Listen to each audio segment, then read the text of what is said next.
What is views in Notion? Notion databases can look very different depending on how you view them.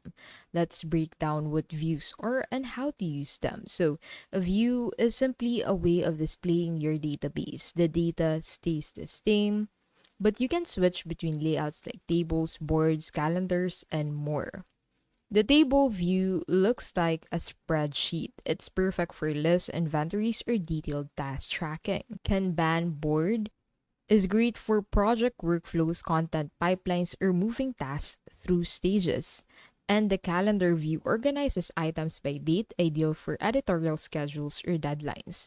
Timeline views stretches tasks across time, perfect for roadmaps and project planning. Gallery view shows items as cards, great for portfolios, recipes, or product catalogs. List view is a clean, linear layout for simple tracking.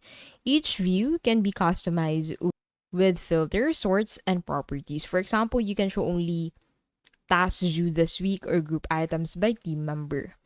And that is what views in Notion is.